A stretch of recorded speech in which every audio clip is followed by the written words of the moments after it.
Welcome to Sports Unfolded NBA Ranking Show. I'm your host, Eric, my big dog, the big man, Kenny, right over there. How are you? I'm doing good, doing good. Doing good. We are excited. We had some changes this week. Oh, So some teams have stepped up. Some teams have improved to the point where I had to make sure I wore the Shamrock today.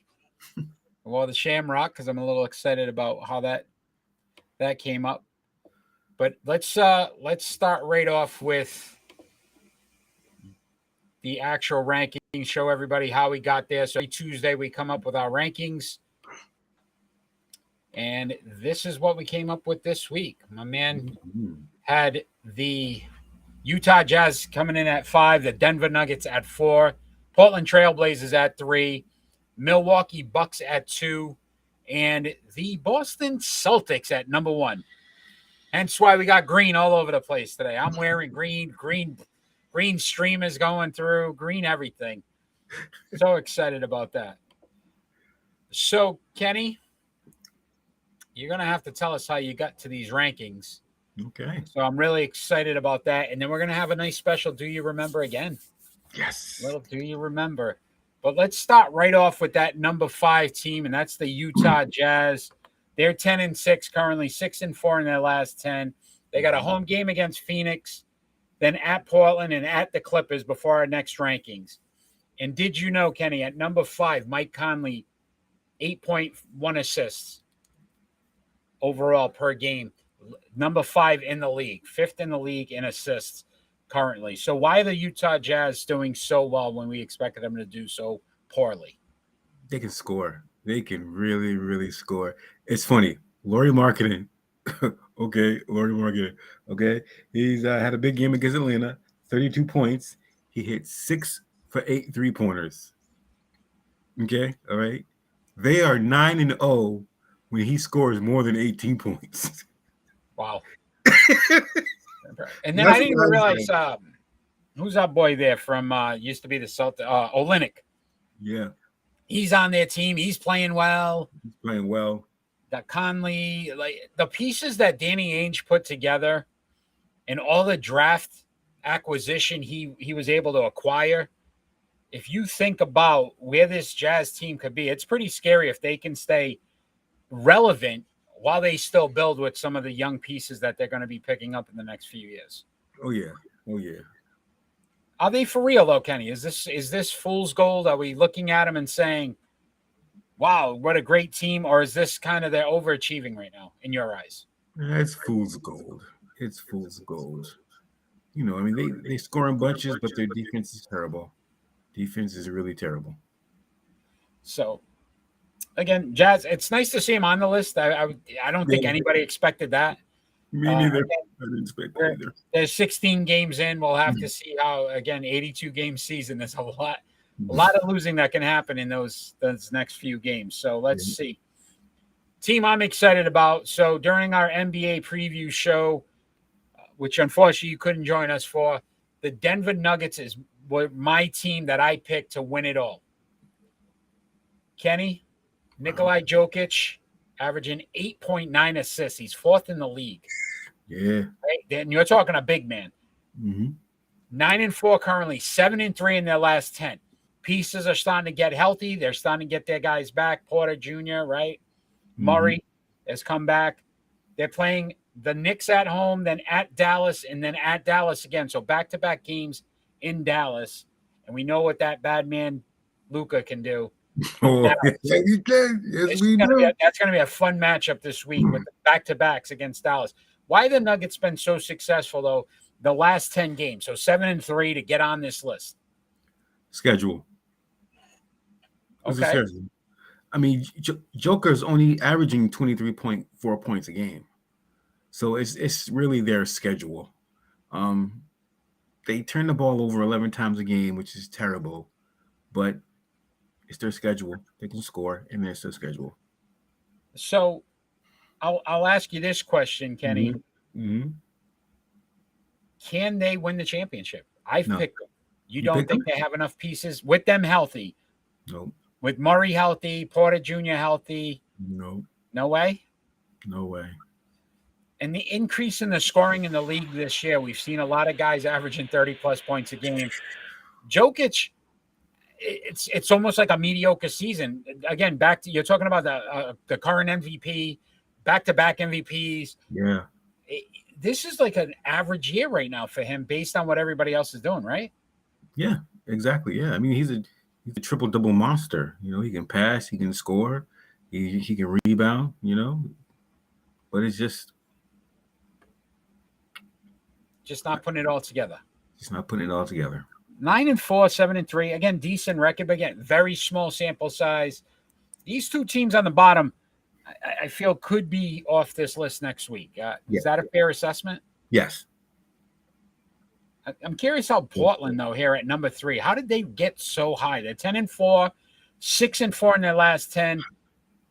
They got games against Brooklyn at home and then Utah at home. So that Utah game could be crucial for them remaining on this list. And then at Milwaukee.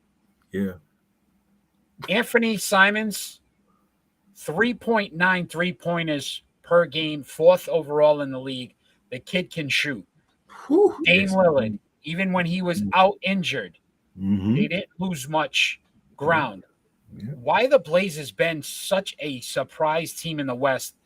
The best on this list right now, the best team in the West in your eyes. They can score and they're hitting their shots. Josh Hart, 54%. Justin Winslow, 60%. They are shooting lights out. To me, this right, a total team effort. They're not. It's not just one guy. It's right. Kind of a collaborative effort. I think Dame being out last season may have helped this team, and then the Jeremy Grant pickup, which I didn't think was going to be as big a factor, has really contributed. This we talked about when he lost. What's his running mate there that's in New Orleans now?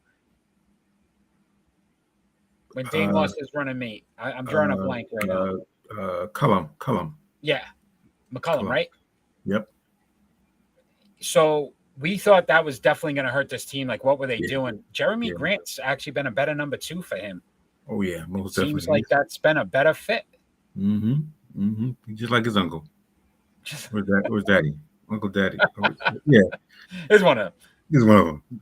Who knows this day and age? Everybody's daddy, uncle. I don't know. Today's lifestyles. Who knows? Not that we judge. We don't judge. Yeah, we don't judge. But Blazers surprising. Will this be the best team in the West? It might be. It just might be.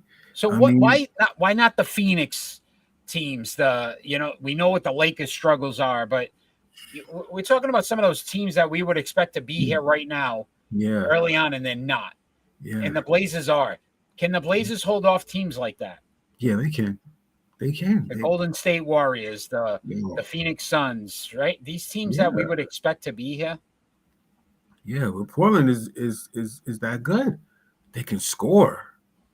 And when Dame come back, oh, jeez. Which I think he came back last game or two.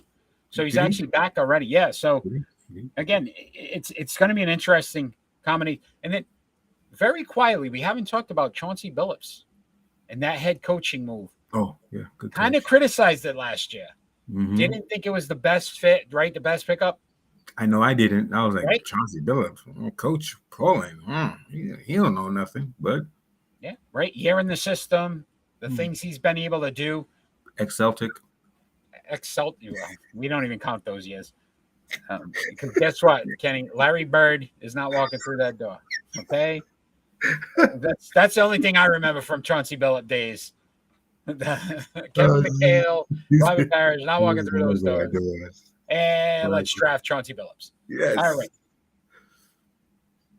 So at number 2, losing a little ground here, the Milwaukee Bucks. They back-to-back losses against Atlanta, which was surprising to me. But they're 10-3 overall, 7-3 in their last 10. They've got games against Cleveland, at Philly, and Portland at home. So you're talking about a good stretch here, 3 good teams. Again, Philly's kind of underachieved. Cleveland, we know what they're capable of. And then Portland, again, is on this list. Very quietly, Brooke Lopez, you talked about him last week. Yeah. Number one in the league in blocks, 2.5 blocks per game, having a great defensive year. You called that one. Giannis, third overall in rebounding with 11.8 rebounds per game. You're telling me right now the Milwaukee Bucks are the second best team in the East. Why is that, Kenny? I tell you why. Because Giannis and Bobby Portis went 17 for 57 2 games ago, jumping for making jump shots. Jump shots. I mean, is he that tired that he can't go to the basket? I mean, Giannis is a monster, first of all. He's a monster. Okay. All right. He can score anytime he wants to. Best physical specimen in the league. Agreed. Okay. All right. The loss of Middleton right now. With Middleton back, healthy Middleton, is this the best team in the East? Yes. No. He still does. Yes, you were quick. Come on. Why not? Why not? No. Do tell. I don't like their bench. Okay. I don't like their bench. Although Javon Carter, right? Javon Carter? Yeah, Javon Carter. Yeah, 36, 12 assists last week when Giannis didn't play. They beat Atlanta. But that's about it. I don't like their bench. Their bench is subpar. Okay. All right. That's a fair statement. So why Boston at number one? You got to explain this to me. Jason Tatum, third in the league in scoring, 31.9 points per game. That kind of helps. 11-3 record, 8-2 in their last 10. I think they've won 7 straight, maybe 8 straight, somewhere in that range. Yes. At Atlanta, at New Orleans, and at Chicago this week. So all on the road. Kenny, why are they playing so well? Can we finally say that Jason Tatum is legit? Is a legit superstar? Can we say it? Can we say it? But what's the one thing what is he missing? In the last 4 games, he's shooting 30 points or more. 30 points or more. 65%. He scored 43 against Detroit, and he's shooting 65%. You know who else shoots 65%? Steph Curry shoots 65%. Okay? Granted, half of them are layups, but still, he's shooting 65%. Jason Tatum is a legit superstar. Yeah. I will give you the reason why people are still hesitant to call him the superstar, and it's the finals performance. And I know you're much nicer than me, Kenny. It's easier for you to just you move on. You're like, I'm on to the next, and I'm good. And I'm kind of like that old scorn lover. I'm holding on, man. I remember what you did to me back then, and I'm not letting it go. And you know what? It hurt. It hurt, bro. It hurt a lot, because if he could have had the performances he's having now in the regular season, in those finals, the Boston Celtics have banner number 18 in the rafter. No doubt in my mind. Now, I think, has he matured and learned from it? I believe so. I believe he took it personal, his performance. Jaylen Brown, I think, again, has taken his game to another level. Here's where I will say they have the best shot, and most people will not think about this. Defensively, they are still susceptible currently. When Rob Williams comes back and that squad is back to being able to play the defense that they're capable of playing, that's when they can be scary. If Jason Tatum is this guy year round, and the entire season, and I'm not expecting him to score 30 points every single game, but if he's that guy that most teams have to double team, triple team, and guys are hitting their shots, and then they're able to play that defense on the other side when Rob Williams comes back, they're the best team in the league. Yeah. Question is, though, can they put it all together? Yeah, they can put it all together. Just takes a little time. New coach, new system. And like you said, when Rob Williams comes back, It'd that be op- it's that going to be opens interesting. that opens up a lot. That It opens up does. a lot. That opens up the floor a lot It really does. But because that's when you have spot up shooters that knock down threes and knock down clutch shots. You spread the floor. yeah, and again, I think they're getting some major production from their bench. A lot of those guys are stepping up, playing Yeah, well. Brogdon's been out, and they're still, again, yeah. you're seeing Pritchard step in and being able to contribute, and Mhm. those are the type of plays that are going to make the difference. So Atlanta was able to beat Milwaukee. You a little nervous about tonight's game? No. No, no fear. Mm.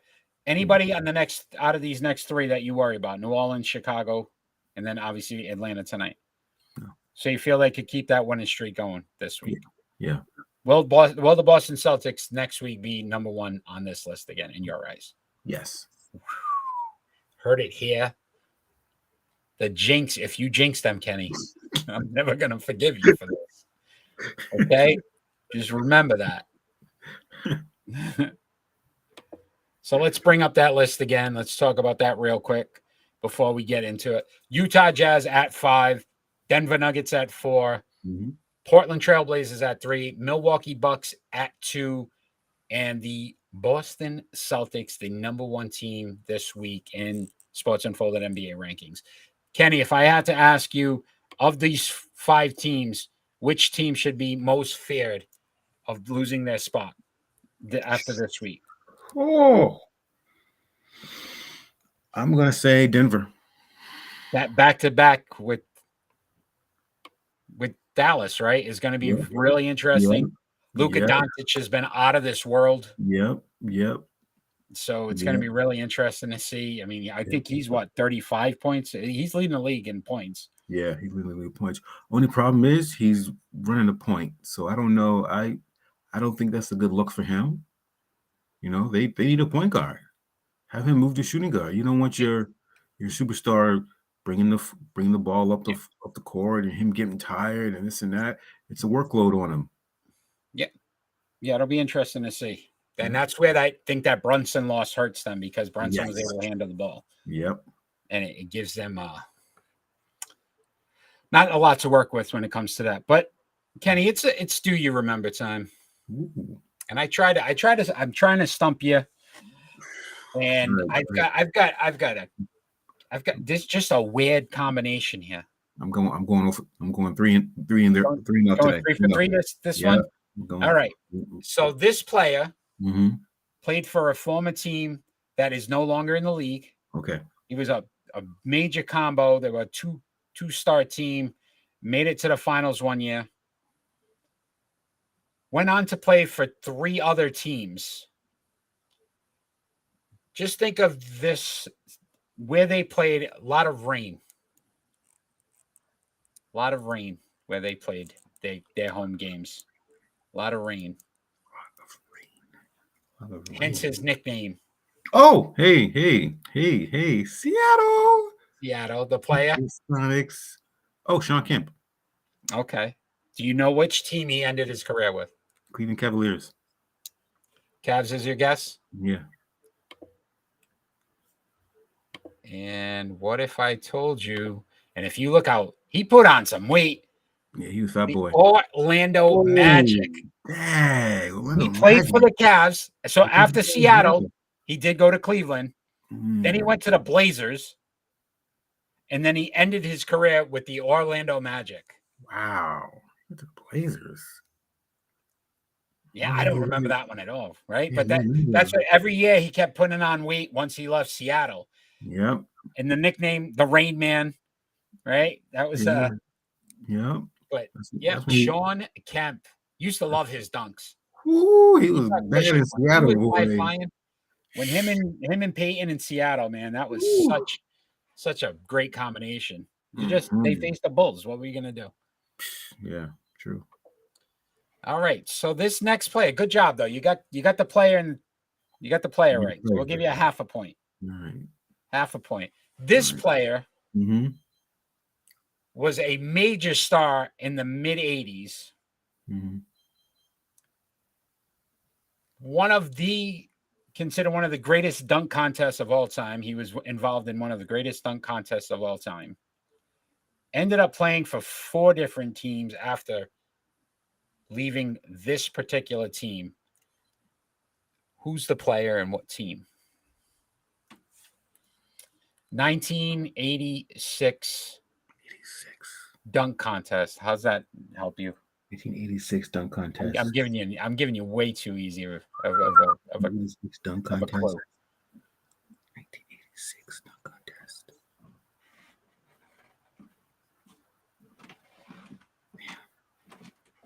1986 dunk contest.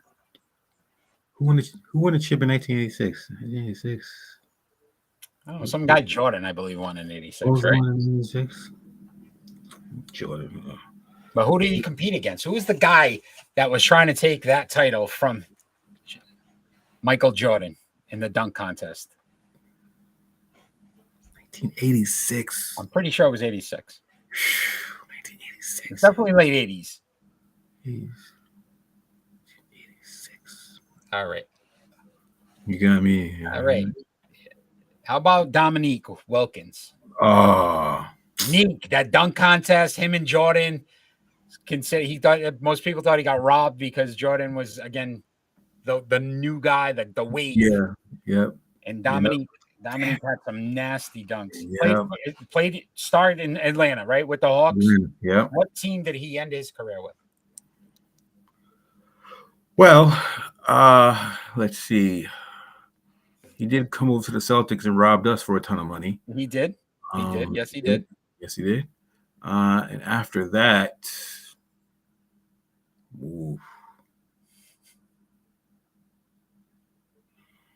his brother played for Cleveland.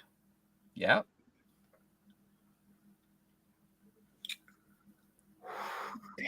I'm gonna say Dominique. I'm gonna say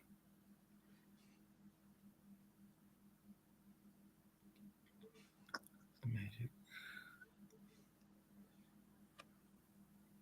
You got me. It wasn't a Magic. Was it a Magic? No, it wasn't a Magic. I'm trying to think. Dominique. I knew it was a Magic. See, you outthought yourself. It was the Orlando Magic. Think about what the Magic keep trying to do. It's like, let's get these guys at the very end of their career. Yeah, right. Some seats. But he played after Atlanta, Kenny. The Clippers, the Celtics, went to the Spurs. Oh, that's right. And then finished his career with the Magic. Yep. I forgot about the Spurs. Dominique Wilkins. Wow. Again, one of those great scorers. Just his era, unfortunately, when he was big, there was another guy bigger, and he just never got credit, and he was never able to do what Michael Jordan was able to do. So, right, yeah. All right, this one I'm gonna tell you, I think is fairly easy. All right, I'm pretty sure you're gonna get this one. All right, there was a famous brawl during a playoff game where a coach grabbed a player's leg. I already know. Who was the coach and who was the player's leg he was grabbing? The coach was Van Gundy. Okay. And I'm pretty sure. Oh my gosh, the player was those Knicks Heats matchups, yeah. right? Yeah. They were great. They were just brawls. They weren't great. even basketball games. Yep. I'm pretty sure the player he grabbed was Grandmama. So you're going Larry Johnson. Yeah, I'm going Larry Johnson. I think it's Alonzo Mourning. I knew it. He had Mourning in that leg. Look at him. Look at Jeff Van Gundy right there. I knew it. I remember that. I was watching that game. I was like, oh, okay. Yeah. And then all of a sudden they pan over and you see Van Gundy trying, and he's not even trying to hold him back. Like, what's that going to do? First someone flipped him over. He was like, oh. He just grabs the legs. Stop it. Jeff Van Gundy. Look at Tim Hardaway in there. Yes. He's fighting Charles Oakley. Yeah. We know what Oh, Oakley would like to do. He liked to oh, brawl and mix oh, it yeah. up. So I thought that was going to be a fun one because some reason this game stuck in my mind recently. And I think it's because I saw Jeff Van Gundy doing a game. And I'm like, oh, I remember the Van Gundy grab. I said, I got to throw that in there. Do you remember? Yes, I remember that. I was watching that. I was like, oh. That was when basketball was just Woo! those games were what 80 to like 85. Like there was no Right. not like today's game. Who just scored 150 points? It was some 145 points last night. the Kings, Kings. right? 145 points. And it's like those games, dude. That was half of that. They were like half of them. How did Knicks score 123 points? I was like, what? See, yeah, this is just a scoring league now. The defense is changed. But that was a fun one, my friend. Yes, it was. That was a fun one. So, again, this is Sports Unfolded NBA ranking show. We normally do our show every Friday night at 6 p.m. on Rhode Island Broadcasting. You can check it out on the ticker and all the ways you can follow us. We cover all of the top sports stories going on currently in the week. So I have so much to cover. Can't wait to go through everything that's happened already and wait to see what happens even more. Kenny, I want to appreciate your basketball insight, the rankings. Thank you. So many positive responses this week. I don't think anybody disagreed with the way we put this together. So you did a great job of really taking the time and the effort, and I appreciate that. Your basketball insight, impeccable, better than most. I would put it up against just about anybody in this world. My guy, my basketball guy, Sports Unfolded's basketball guy. Kenny, I look forward to seeing you soon. Yes. And I want to make sure that everybody watching, take care out there. Continue to share us and follow us. And all we ever ask for is peace. Peace.